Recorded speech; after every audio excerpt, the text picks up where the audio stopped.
পকেটে কিন্তু এখনও ফোন বাড়ি খাচ্ছে। আমি আপনাদেরকে ইন্ডিকেটর দিয়ে দেখাই দিলাম। কোনো ফোন আছে এই পকেটে, সামান্য কিছু টিস্যু হয়ে যাইতেও কিছু ছিল, ওই পাশেরটাও দেখা যাবে ক্যামেরাতে। দেখেন এই যে নাই, শেষ, ফোনটা হাওয়া। এগিয়ে যাচ্ছি ঢাকা রংপুর হাইওয়ে হয়ে মহস্থানের দিকে।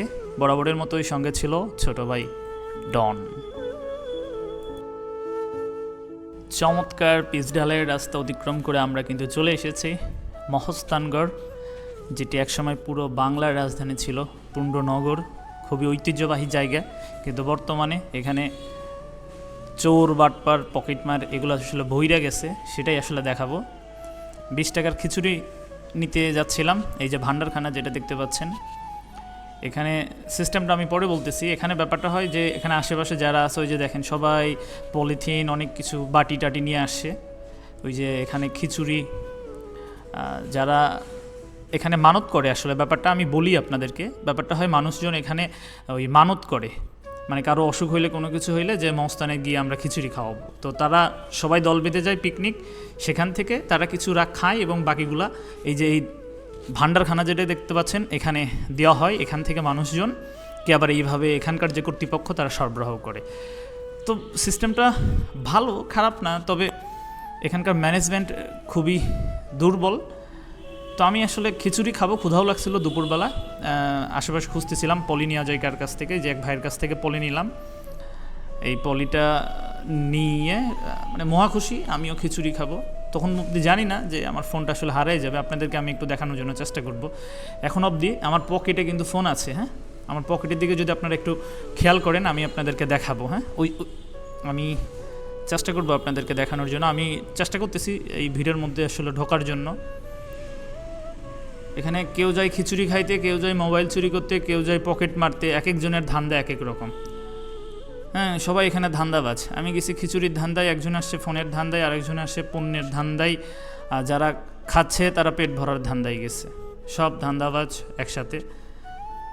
এখন আমি খাইতে গেছিলাম, মহাখুশি। দেখেন ওই যে আমার পকেটে কিন্তু এখনও ফোন বাড়ি খাচ্ছে। আমি আপনাদেরকে ইন্ডিকেটর দিয়ে দেখাই দিলাম।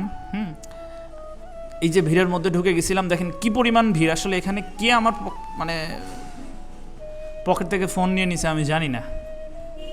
আমি যখন বের হব তখন আপনাদেরকে দেখাবো যে দেখেন আমার পকেটে ওই সময় আর ফোন নাই। তো আমি খিচুড়ির প্রাপ্তির আশায় অন্য সবার মতো বাদুর ঝোলা ঝুলতেছিলাম। তো কিছুক্ষণ থাকার পর কিন্তু আমি পেয়েও যাই। আমি জানি না কি আমার পকেটে হাত দেয়। আমি পরবর্তীতে ওখানকার মাজার কর্তৃপক্ষের কাছেও গেছিলাম, গিয়ে সিসিটিভির ফুটেজ দেখেছিলাম, আশেপাশের যে ফুটেজগুলো ছিল সেখান থেকেও আমি আসলে কোনো রেজাল্ট পাই নাই। পেছনে ক্যামেরা, এর মাঝে আসলে এখান থেকে মহস্থান থেকে আমার ফোনটা চুরি হয়ে গেছিলো। তো আমি এই ভিডিওর মাধ্যমে, আসলে ভিডিও ছাড়ার উদ্দেশ্য ছিল না, এটা বেশ কিছুদিন আগের ভিডিও ছিল। এই ভিডিওর মাধ্যমে আমি বলতে চাই আপনারা যারা মহস্থানে যাবেন খুবই সতর্ক থাকবেন। দেখেন আমি মফিস, এই যে এতটুকু খিচুড়ি পেয়ে মহা খুশি। দেখেন খুব খুশি, আমি খুব খুশি, ওরে বাপরে, পুরো এক্সাইটেড। এই যে এখানে আমি যখন পানি নিচ্ছি বা পানি হাত ধুবো যখন, দেখেন আমার পকেটে আর ফোন নাই। 2 প্যাকেটেই দেখেন ফোনের কোনো ফোন আছে এই পকেটে, সামান্য কিছু টিস্যু হয়ে যাইতেও কিছু ছিল, ওই পাশেরটাও দেখা যাবে ক্যামেরাতে। দেখেন এই যে নাই, শেষ, ফোনটা হাওয়া। তো এভাবে আসলে খাইছিলাম, কি বলবো, এটা দুঃখের কথা, পাঁচা মারা খাইছিলাম। 20 টাকার খিচুড়ি খাইতে গিয়ে আমার 20,000 টাকা দামের ফোনটা হারাই ফেলছি, খুবই দুঃখজনক। এখন অবধি আমি জানি না যে আমার ফোনটা হারাই গেছে। দেখেন আমি বেকুব, মহা খুশি। গোস্ত পাইছি, ওয়াও, গোস্তও আছে বলতেছে ছোটো বাইরে। যাই হোক, আপনারা যারা মহস্থানে যাবেন অবশ্যই সাবধানে যাবেন। এখানে যেগুলো হয় এগুলো শিরক, অধিকাংশই শিরক, এবং এখানে যারা থাকে ফকির মিসকিন, হ্যাঁ, এই যে বসে আশেপাশে গাঁজাখোর যারা, এগুলো পুরা ফল্ট, একদম পুরা ধান্দাবাজ। যাই হোক, আপনারা মহস্থানে যাওয়ার আগে অবশ্যই সতর্ক থাকবেন। জনস্বার্থে ভিডিওটা শেয়ার দিন। ধন্যবাদ সকলকে, আসসালামু আলাইকুম।